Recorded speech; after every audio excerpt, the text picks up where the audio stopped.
Have you ever noticed what happens when you finally stop chasing the approval of those who never truly saw you? When you withdraw your desperate energy from relationships that drained you, from systems that used you, from people who took your kindness for granted, something profound shifts in the universe around you. They start reaching out. They start noticing. They start panicking.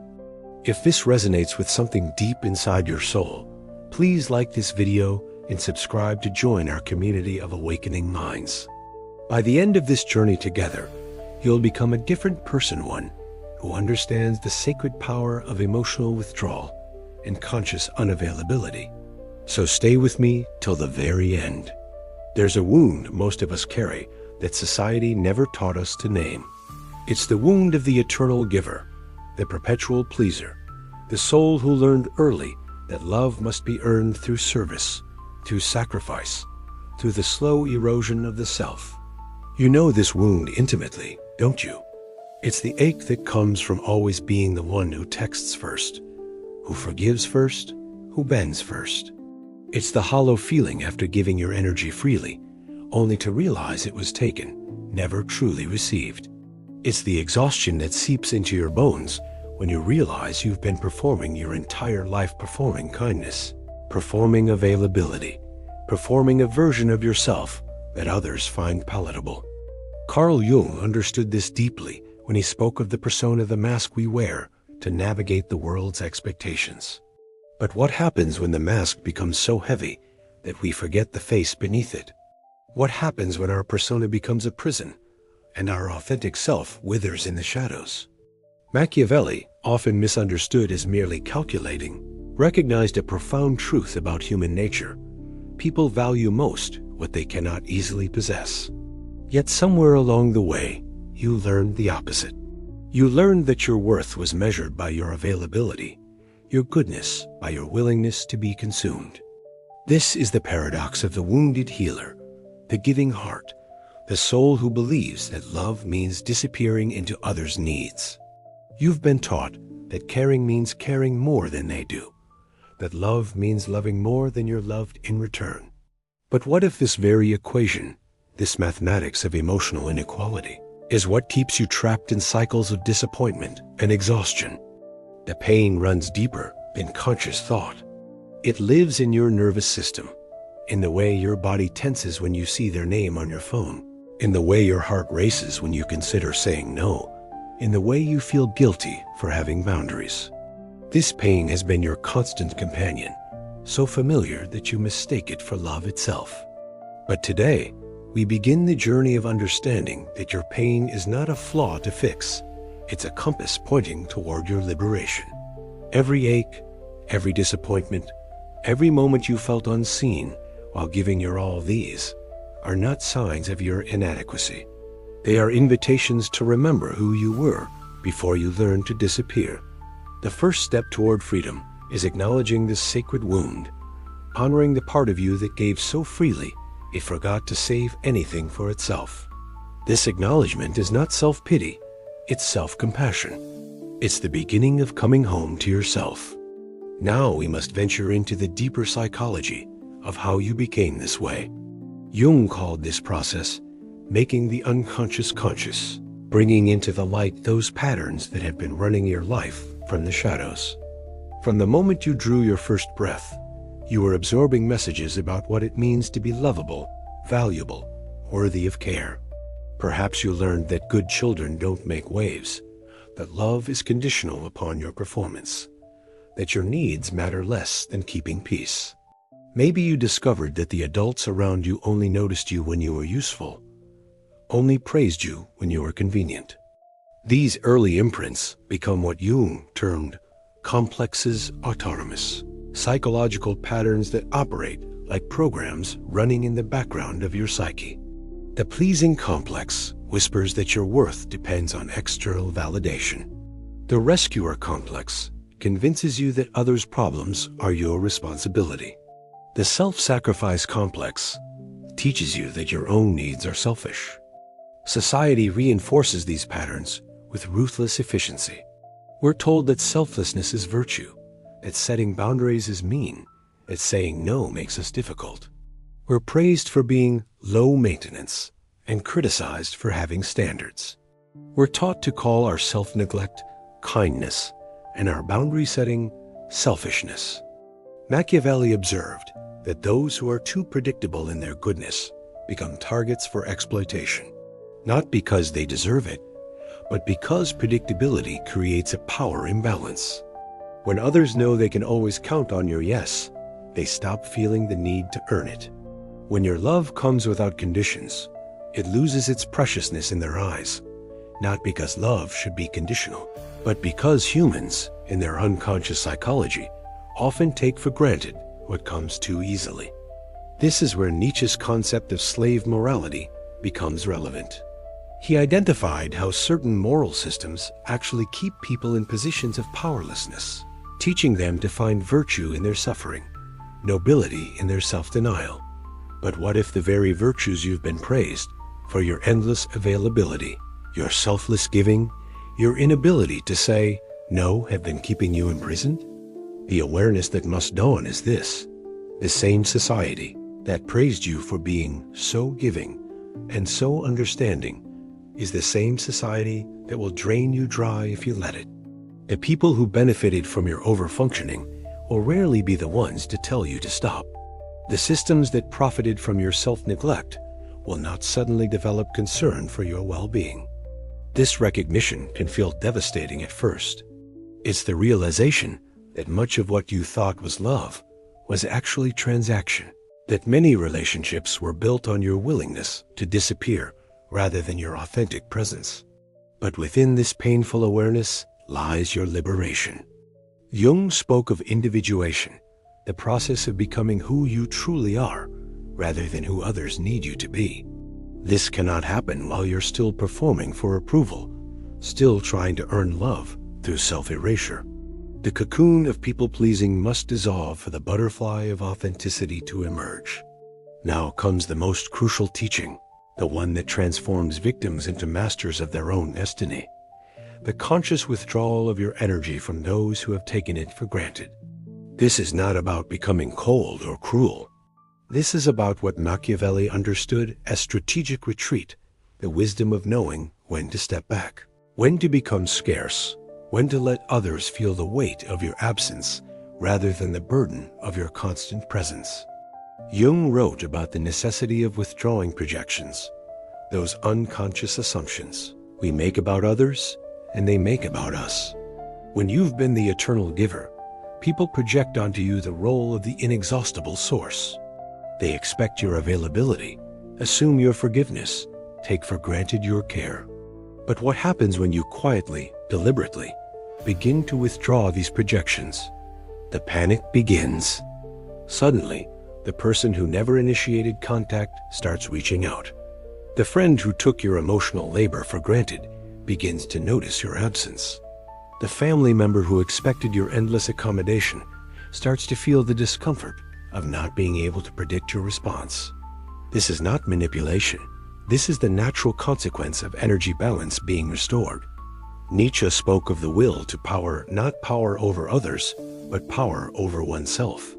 The ultimate expression of this power is the ability to contain your own energy, to choose consciously where you invest your life force, rather than scattering it wherever others demand it. But let's be precise about what conscious unavailability means. It means you stop being the first to text. You stop rushing to fill uncomfortable silences. You stop explaining yourself when you say no. You stop apologizing for having needs. You stop making yourself smaller so others feel bigger. This process requires what Jung called holding the tension of the opposites. Part of you will feel guilty, will want to rush back into old patterns of overgiving. Your conditioning will scream that you're being selfish, that you're hurting people you care about. But another part of you, the part that has been waiting your whole life to be honored, will feel relief, will recognize this as homecoming. The withdrawal must be conscious, not reactive. This isn't about punishing others for their past behavior or withholding love out of resentment. This is about sacred self-preservation, about finally treating your energy as the precious resource it is. When you stop being available to everyone, you become available to yourself. When you stop trying to meet everyone's needs, you finally have space to discover your own. And here's what Machiavelli knew that most people don't. Scarcity creates value. When your presence becomes less predictable, it becomes more precious. When your energy is no longer freely given to all, it becomes something to be earned, cherished, honored. Watch what happens. The people who truly love you will respect your boundaries and step up to meet you with greater intentionality. The people who are using you will reveal themselves through their resistance to your newfound self-respect. Both responses are gifts. One confirms love, the other reveals illusion. This withdrawal is not permanent isolation. It's temporary retreat for the purpose of restoration, clarity, and the recalibration of relationships based on mutual respect rather than one-sided giving. In the space you've created through conscious withdrawal, something miraculous begins to happen. Jung called this process individuation, the emergence of your authentic self from beneath the layers of conditioning and performance. But it's more than psychological healing. It's a complete reorganization of your relationship with power, energy, and love. For perhaps the first time in your adult life, you begin to hear your own voice clearly. Not the voice that says what others want to hear, not the voice that soothes and pleases and accommodates, but the voice that speaks your truth, expresses your needs, honors your boundaries. This voice may be unfamiliar at first, even frightening. You've been so accustomed to the echo chamber of other people's expectations that your own authentic frequency sounds foreign. Nietzsche understood that becoming who you truly are requires what he called self-overcoming, not the conquest of others, but the transcendence of your own limitations, fears, and false identities. The version of you that needed constant validation must die for the version of you that generates worth from within to be born. This is the alchemical transformation Machiavelli intuited, but perhaps couldn't fully articulate. When you stop seeking power through pleasing others, you discover the only power that truly matters: sovereignty over your own inner kingdom. You become what Jung called self-regulating, no longer dependent on external sources for emotional stability, worth, or direction. As you practice conscious unavailability, you begin to notice shifts in your energy patterns. Where once you felt depleted after social interactions, you now feel more discerning about which engagements truly nourish you. Where once you feared being alone, you now crave solitude as sacred time for integration and restoration.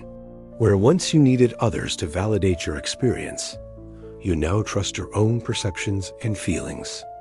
The people around you begin to change too, or more accurately, they begin to reveal who they always were. Some rise to meet your new standard of mutual respect and reciprocity. These relationships deepen and become more authentic. Others resist your transformation, revealing that they were more invested in your role as giver than in your wholeness as a person. These relationships may need to be redefined, or in some cases, released entirely. But here's the profound paradox Machiavelli would have appreciated. As you become less available to those who took your energy for granted, you become more magnetic to those who recognize and honor your worth. Your very withdrawal from toxic patterns creates space for healthier connections to emerge. Your refusal to accept crumbs makes room for relationships that offer real nourishment. This rebirth isn't a one-time event, but an ongoing process of choosing yourself, again and again, in small moments and large decisions. It's learning to feel comfortable with others' discomfort when you set boundaries. It's discovering that you can love people without losing yourself in them. It's understanding that true intimacy requires two whole people, not one person disappearing into another. Your energy, once scattered to the winds of others' needs, begins to consolidate. You have more to give because you're no longer giving from depletion, but from overflow. You have clearer judgment because you're not clouded by the desperate need for approval. You have stronger boundaries because you're no longer afraid of abandonment. You've learned to be good company for yourself. As we near the end of this journey together, I want you to sit with some questions that have the power to completely reorient your relationship with yourself and others. Jung believed that the right questions are more valuable than premature answers. That sometimes we must live into the questions until we become the answer. What if the love you've been desperately seeking from others has been waiting inside you all along, patient and unconditional, needing only your attention to flourish? What if every person who took your kindness for granted was actually a teacher, showing you how to honor your own energy more consciously?